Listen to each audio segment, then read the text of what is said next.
During the boom years, every city, particularly cities like Manchester and Liverpool, were just characterised by cranes everywhere, and that this whole idea of regeneration, actually, which sounds good, but it's something we have to think about a lot more carefully. What do we really mean by regeneration?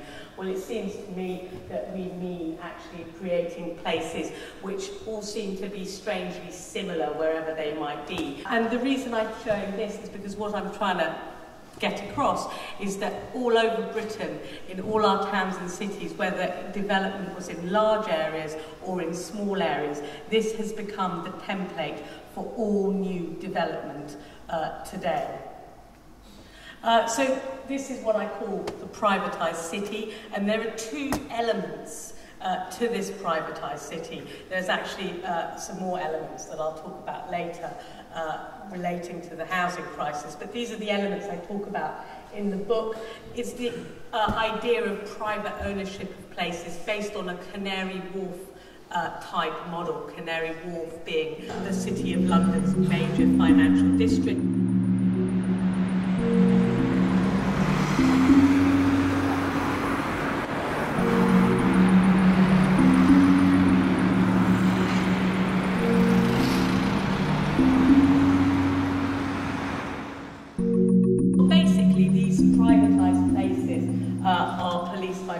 Security guards.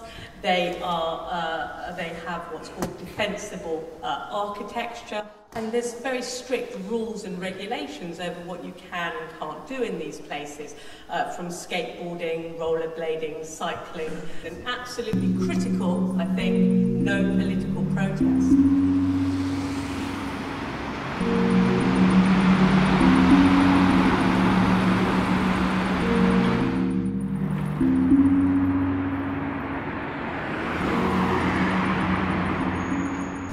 These estates which are being demolished, and they are being replaced with a different type of housing. So areas of predominantly affordable housing are being replaced by areas of predominantly luxury housing.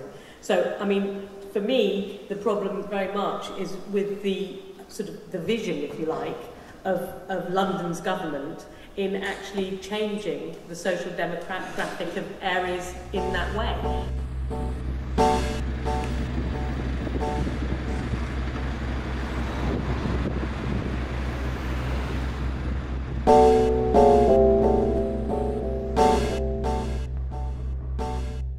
Is there a cap or a limit onto how much rent can rise for people who've lived here for 2 generations? Yeah. Is the council got anything like that?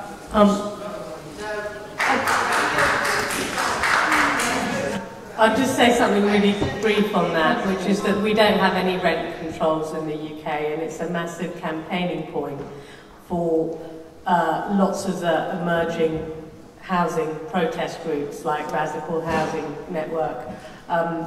You know, rent controls is something to campaign for. We used to have them. Yeah.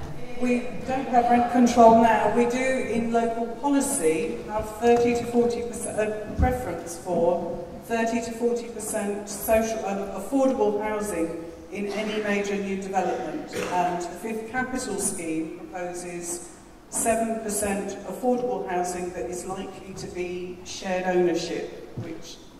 So, I mean, when it comes to your wanting to block the planning application, then, I mean, that's an obvious point where you say, well, the planning application obviously isn't in line with the City Council's pledge to provide 30 to 40% affordable housing. That's a clear, you know, that would be your first line of argument, won't it?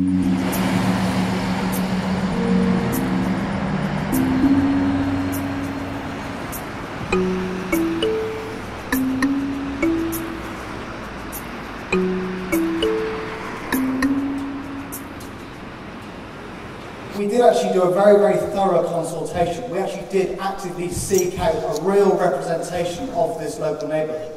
And it's written all up here in the vision, which you can find on the Carriageworks Action Group website. Don't confuse that with the 50 copies of one.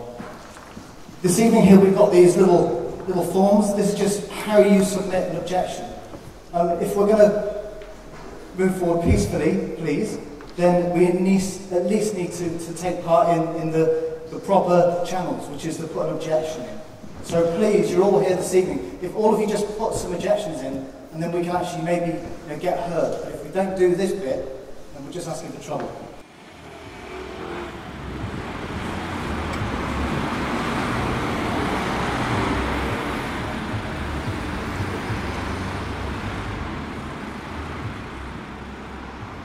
What we're talking about here is us as people, communities, individuals being removed from big decisions, political processes, and not having a stake in our community, essentially being disenfranchised. Because this is a representation, I think, of a wider trend. And if we can stop something on Stokes Croft, or at least put our sort of sentiment in there through social housing group, which sounds like one of the best ideas on the table, you know, maybe that can prove something for a wider movement as a whole of increasing our stake in the political process.